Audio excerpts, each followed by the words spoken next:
Welcome to the Passion in Minds course content review. Today we'll be talking about metabolism and energy, and you'll learn about important concepts about energy, endergonic and exergonic reactions. And this will eventually lead to you learning how ATP is produced, and this will eventually translate to bigger biochemical processes such as cellular respiration and photosynthesis. So let's talk about energy and work, and let's talk about what the difference is and how they're similar. So energy is the ability to do work, and organisms must continually capture, store, and use energy. Organisms tend to do all of their work at a molecular level through a series of chemical reactions, and they must manage the amount of energy that is being used and produced in a living cell. Whereas when we look at work, it occurs when one object applies a force on another object and it changes its position or state of motion. So let's look at an example of this ball here. When we apply a force to this ball, it will change its position to, let's just say, over here. So that means that we've done work on this object. It has changed its position. In terms of biological purposes in this course, you can think of work as the ability to cause some kind of change.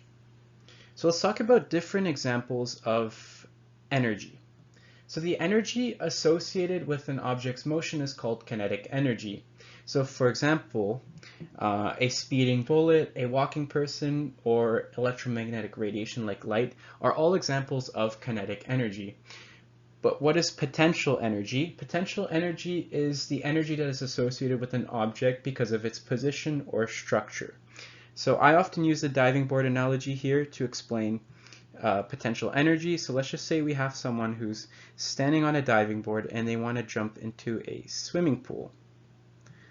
Here at this position on the top of the diving board, they have the highest potential energy, and when they land into the water, they have the lowest potential energy. Now let's talk about why cells need to do work. So cells, they need energy to do work, and we can talk about three examples of work that is done. You can have chemical work, you can have transport work, and you can have mechanical work. So in terms of chemical work, here what you're doing is you're pushing energy-consuming reactions that would not occur spontaneously, such as the synthesis of polymers from monomers. It requires energy, so this is coined as an endergonic reaction, where energy is consumed. We'll talk more about endergonic and exergonic in a little bit, but that is where the term comes from. Transport work is when you have the pumping of substances against the direction of spontaneous movement. So we talked about passive diffusion and how when something does active transport, it requires energy. So this is an instance where you have transport work.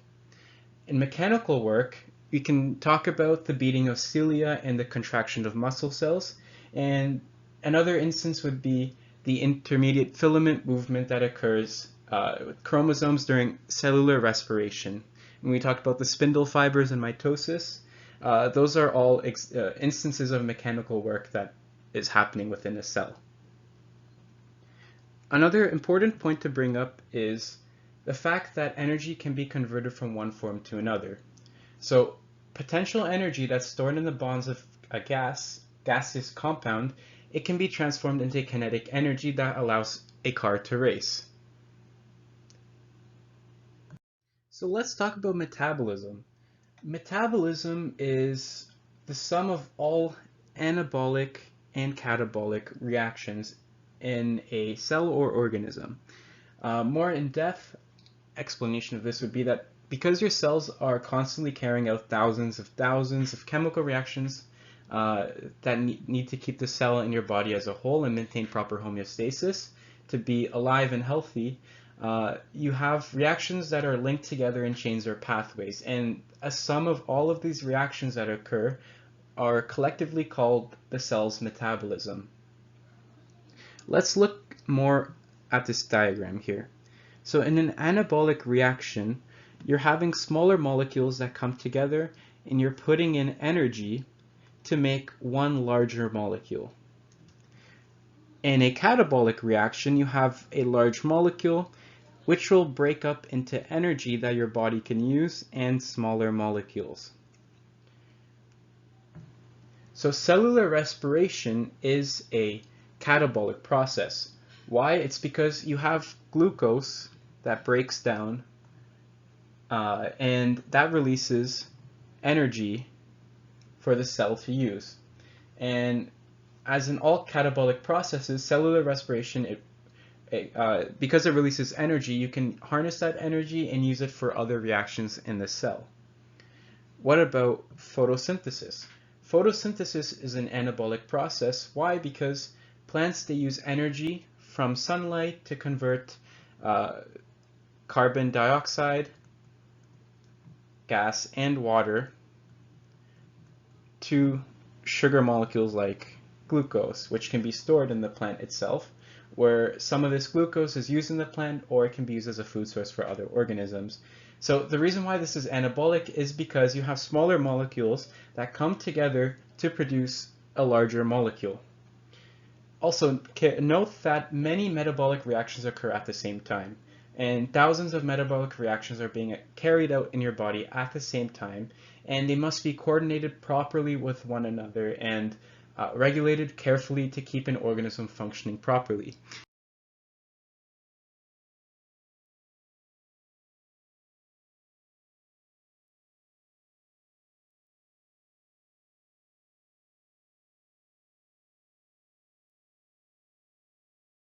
Now let's talk about enthalpy.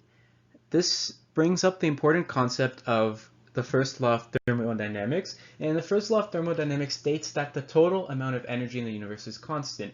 Energy cannot be created, nor can it be destroyed. It can only be transferred from one form to another. So energy is always constant, and it can only be transferred from one form to another. A common misconception that students have is that regarding plants, and they say that plants are energy producers, but that is incorrect because plants are only just involved as energy transformers. Now let's talk about bond energy and what does that entail? So bond energy is a measure of the stability of a covalent bond, which is measured in kilojoules per mole. Sometimes you might see it in just kilojoules, but in this definition that I have, bond energies are equal to the amount of energy required to break 1 mole of bond between two atoms. So say we have a carbon oxygen bond and we want to break this bond here. How do we do that? We have to input some kind of energy, and if we want to break 1 mole of this, then that refers to the bond energy. So the amount of energy we need to put in to break 1 mole of bonds between two atoms. Often you're going to be given a table like this, and you're going to have to calculate what the bond energy is for a specific reaction that's given. And this will tell you the enthalpy value. So now let's look at this potential energy diagram here. So in this potential energy diagram, you're going to see some key areas that I will mark down. So this over here, these are the reactants, these are the products, and this central area is called the transition state.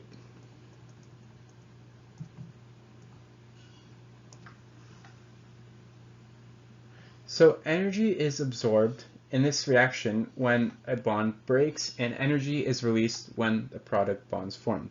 So because more energy is released, we see that there is a net loss of energy. This is an example of something that you see that's called an exothermic reaction. So this would have something called a delta H. So this delta H refers to a value called enthalpy. And this tells us whether energy is absorbed or energy is released into reaction. So on this axis over here, we have potential energy, and what's missing over here is this axis, which would be something like reaction coordinate or reaction progress.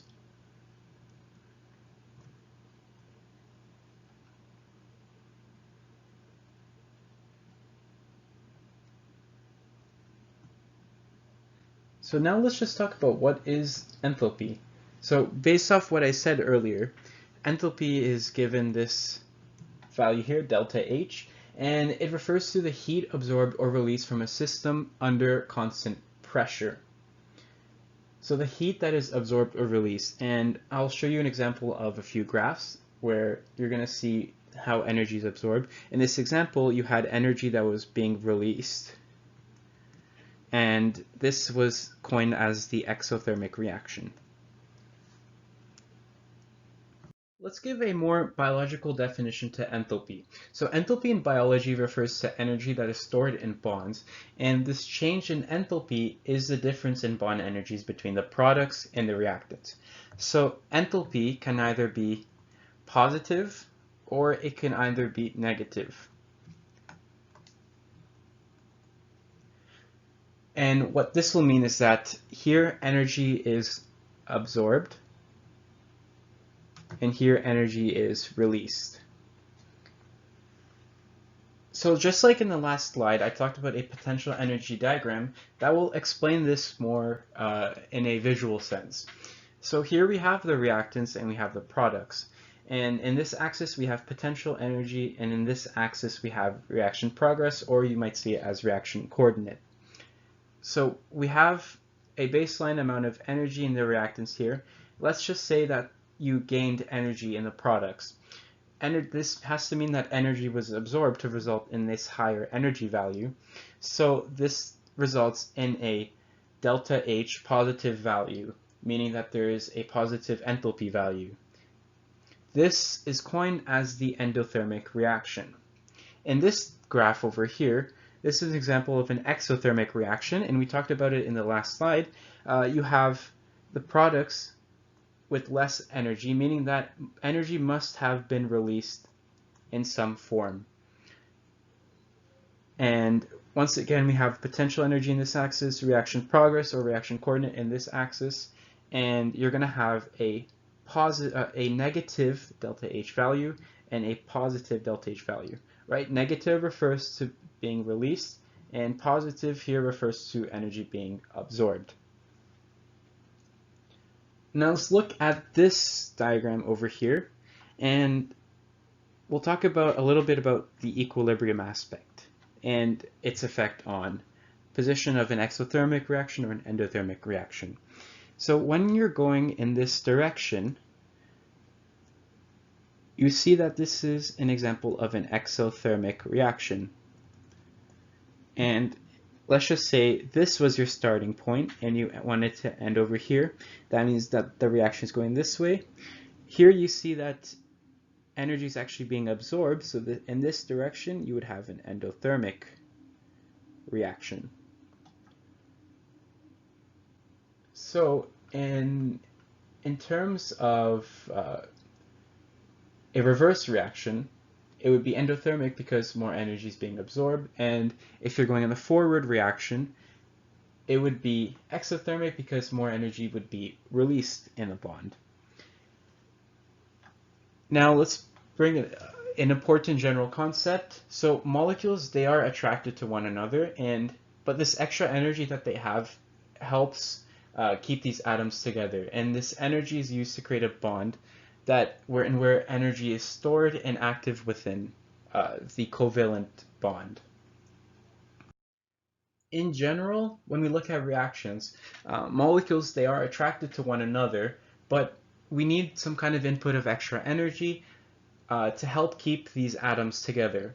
And the energy that is used, which we can say denoted as free energy, it is stored and active within the covalent bond and helps keep these atoms together and not apart. So say we have molecule A and we have molecule B, and we want to form a bond between them. So what we need to do is input some kind of energy in here. So we'll just call this This is denoted as energy. And what energy will do is that it'll help form a bond between molecule A and molecule B. Eventually what you're going to result in is this over here. So you're going to have a bond that formed between A and B. And this free energy that you inputted is now stored and active as chemical potential energy. So let's talk about what happens when you want to break the bond between two molecules. So say you have molecule A and you have molecule B, and they're held together by a bond. So if we want to break this bond here, we actually need to input some kind of source of energy. So I will just denote this as generic energy. Note that this energy can be from free energy, but it's not always free energy in this case. Usually you can actually have a source of heat which can cause this bond to break. So this energy that is required to break this bond is referred to something called activation energy. And when we look at a potential energy diagram, so let's just say we have an endothermic reaction. So here we see that energy is absorbed, obviously resulting in a product which has a higher amount of energy, and this would be a positive delta H value. To get to this middle point, the transition state where you're in between bonds breaking and bonds forming, you actually need to input a significant amount of energy, and this energy that you input to reach the transition state is known as the activation energy. Okay, so let's get back to our little chemical reaction here. So when we break this reaction by inputting an energy, you're going to result in molecule A separated from molecule B, and you're going to have some source of free energy. So note that you have free energy now. So why is this?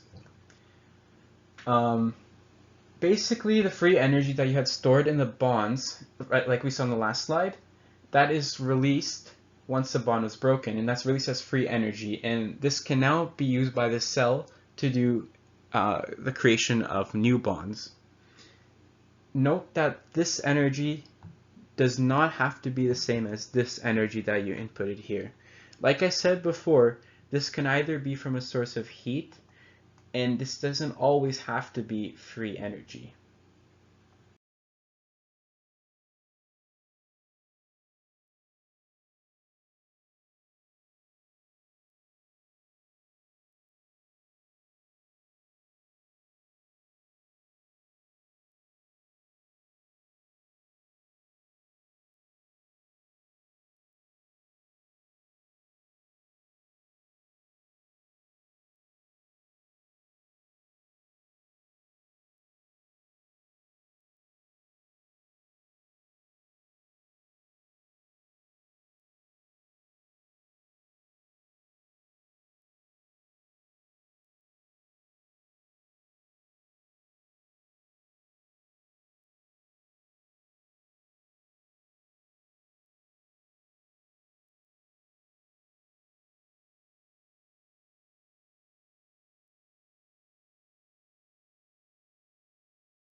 So what is entropy? Entropy is a measure of randomness or disorder energy, and it tends to increase when disorder increases.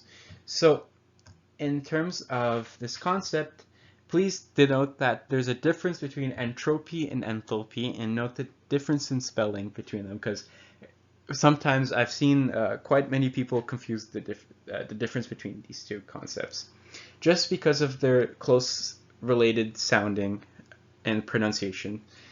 So to describe entropy, I often use this bedroom analogy, which I'm sure your teachers use to help facilitate the understanding of this concept. And we see this bedroom over here. one with a clean state and one with a messy state. So naturally what's going to happen is if we don't put in the energy to clean our bedroom, it'll result in a more disordered, more messy state. But if we want to organize, keep our bedroom clean, you have to put in an input of energy. So that kind of denotes a little bit about the concept of entropy, that if you're decreasing entropy, it means that you're trying to result in a more organized, clean state. Whereas if you're resulting in a messy state, it means that entropy is increasing, and you're not putting in energy to clean up or maintain your bedroom. So in chemical reactions, we see that enthalpy increases when you go from a large molecule to a small molecule,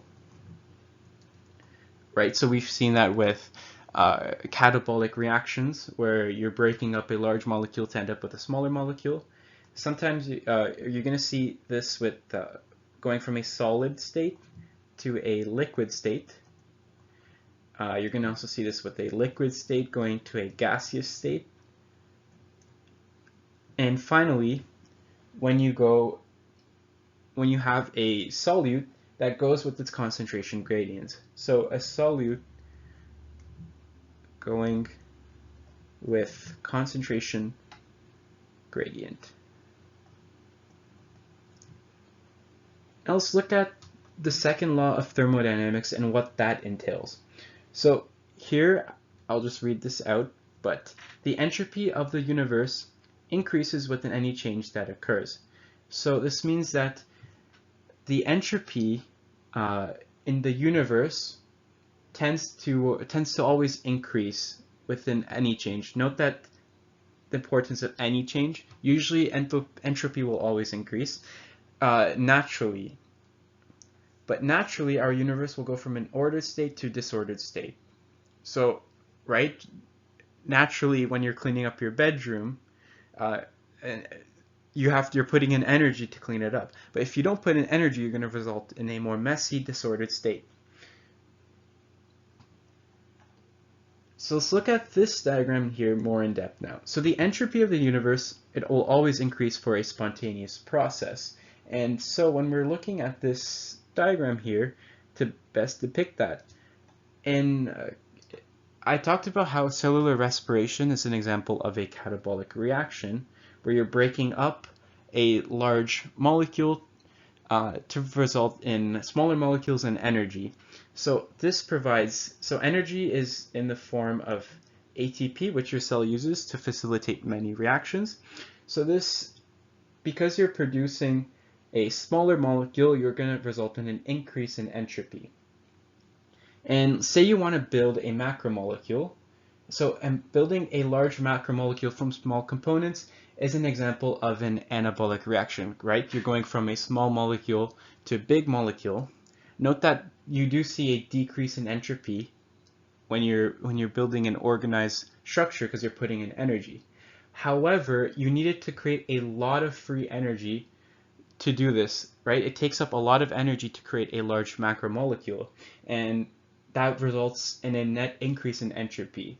So in order to build these ordered molecules, the universe eventually still became more disordered because there's a net disorder that results in from that large amount of free energy needed to create these large macromolecules.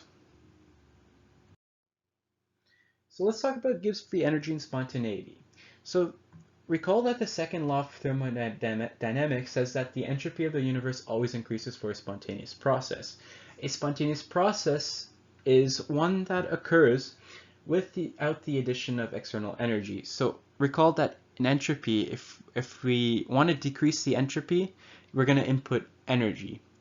But in this case, in a spontaneous process, we don't have the addition of external energy. So this will mean that you're going to actually result in an increase in entropy. Now, delta S, right? Note this delta S value that you see here and here. This is the entropy value. So this letter and this delta S represents the entropy value. And so when you look at a spontaneous process, these values should be greater than 0. Okay, note that spontaneous processes can be exothermic or endothermic. So now what chemists have done is they got around without having to determine the entropy change of the universe, because it's kind of hard to figure out this value with so many processes that are occurring simultaneously. It's super hard to find this value, so they got around without doing this by defining a new thermodynamic quantity called the Gibbs free energy. So Gibbs free energy is defined as this delta G over here. So this is the Gibbs free energy. And so essentially this is the amount of energy that's available to do work in a system when the temperature and pressure are constant. And this is defined in this equation over here. Okay, so a little bit of background on the Gibbs free energy. So I believe some guy named Josiah Gibbs, he's the one who discovered a relationship between the energy change and the temperature of a reaction, and how this relationship could determine whether or not a reaction could occur spontaneously. Okay, so in biological systems, you kind of already have chemical reactions that are occurring under a constant temperature, pressure, and volume. So this Gibbs free energy concept, this definition of this value here, helped to depict what would happen and provide a more easier means of quantifying chemical reactions that occur in your body. Now let's talk about the spontaneity of a process. Now, in this diagram you can use to help kind of depict whether or not a reaction is spontaneous, but you have to see, you have to kind of manipulate this equation into here. I won't talk about this, but I inputted it because it's crucial when you get into university and you see some of the reactions that are occurring, and it kind of helps to facilitate some understanding beforehand. So let's talk about exergonic reactions and what that entails. So when delta G is negative, so Gibbs free energy is negative, the process will proceed spontaneously, and that is referred to as exergonic, meaning that it proceeds spontaneously in the forward direction to form products. As the reaction goes from reactants to products, you see that there's a release of energy, and that is in the term of Gibbs free energy. And so losing Gibbs free energy is usually the driving force for the reaction to be spontaneous. Sometimes the more stable the molecule, the less potential energy is required in order to hold the bond.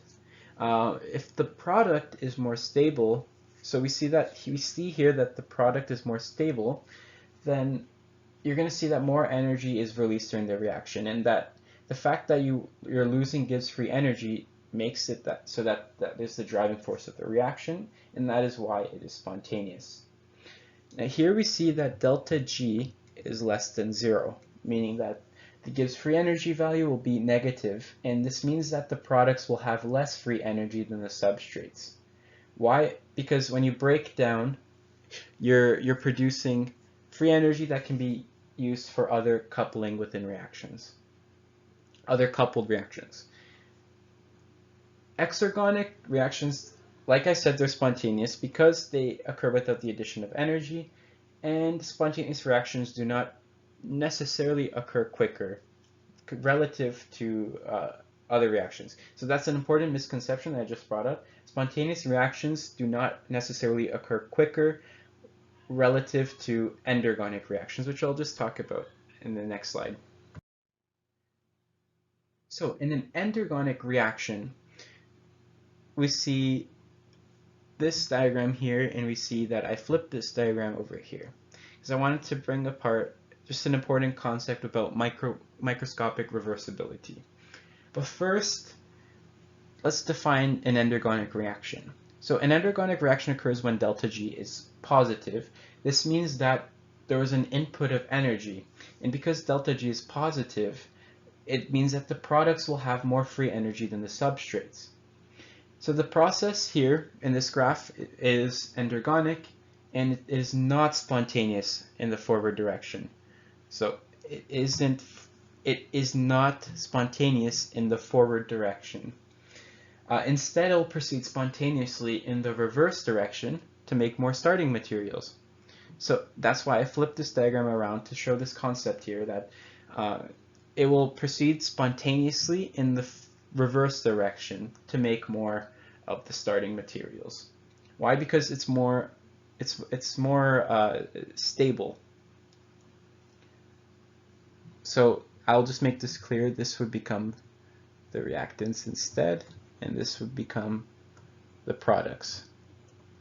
Right? The fact that you have less energy in the products makes it more stable, and that's the driving force for the spontaneity. So, but what happens when delta G is equal to 0? This means that the system is in equilibrium and that the concentrations of the products and reactants will remain constant. Okay, another thing that I forgot to bring up was the fact that you have this area over here, the transition state.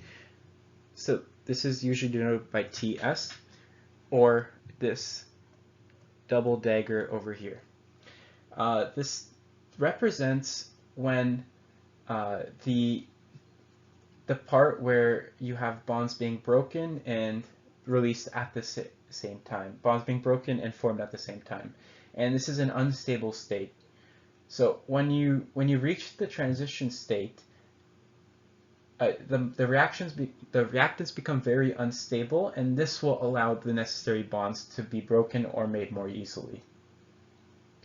After bonds have been broken, we see that new bonds form, and this kind of generally either releases energy, or you're going to see that there was an absorption of energy. That depends on whether or not delta G is positive or negative. So let's talk about ATP in the ADP cycle. So ATP, also known as adenosine triphosphate, hydrolysis provides the energy for a cell's endergonic reactions. So when you have the hydrolysis of ATP, that is an exergonic process resulting in Gibbs free energy. Recall that endergonic reactions are non-spontaneous and they require an input of energy, so the hydrolysis of ATP provides this energy for the cell's endergonic reactions to occur. And this is known as energy coupling. Okay, so we see in this diagram, this depiction of ATP here, that there are 3 phosphate groups that are present, and the bonds between the phosphate groups of ATP can be broken down by hydrolysis. Then you have energy that's being released when the terminal phosphate bond of ATP is broken, and this release of energy comes from the chemical change to a lower state of energy, not from the phosphate bonds themselves. Okay, so here in this diagram, we see that the energy to derive the exergonic reaction of ATP hydrolysis can be used to drive an endergonic reaction called energy coupling, like I just mentioned before. So these coupled reactions are exergonic usually, but let's just look at this diagram more in depth. So when we have the terminal phosphate breaking down in this diagram here, so this is the terminal phosphate group. When this guy decides to do hydrolysis, then you're going to result in an inorganic phosphate and an ADP molecule. Say we want to input some kind of energy, so we do an endergonic process to input energy. You're going to result in this inorganic phosphate binding to this terminal phosphate group here to regain its terminal position. Okay, so ATP hydrolysis provides the energy to drive cellular processes that are endergonic, as I've just mentioned, and ATP is the primary source of free energy in living cells. Here in this little diagram here, we see an example of how ATP is used and how this is an endergonic process, and this is an exergonic process. Let's talk about what we're seeing here with this diagram and what happens with the inorganic phosphate as soon as it leaves and how it's regenerated or it goes on to do another reaction. So here we see a process of phosphorylation occurring. So phosphorylation is when a phosphate attaches to a macromolecule or specific group. And in this case, we see phosphorylation occurring to this protein over here, and it develops a bond with the phosphate group. Dephosphorylation is when this inorganic phosphate group detaches and it results just in the original protein structure here. This example in this diagram is an example of substrate level phosphorylation. So what do we see over here?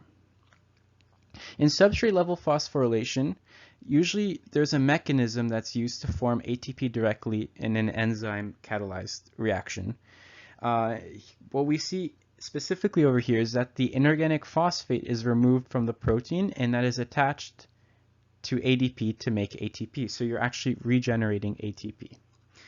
This third part over here is called oxidative phosphorylation,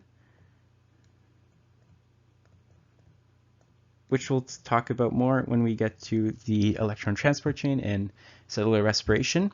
So this is a process that is used in cellular respiration within the mitochondria to create ATP. We see that there's a voltage-gated channel that opens when you have a high concentration of H+. So these are protons, which increase the pH. And you have a low concentration over here. And so this high to low concentration causes protons to be pumped into this intermembrane from the intermembrane space, and that is what's used to create ATP. So this concentration gradient is what causes this reaction to be coupled to form ATP again.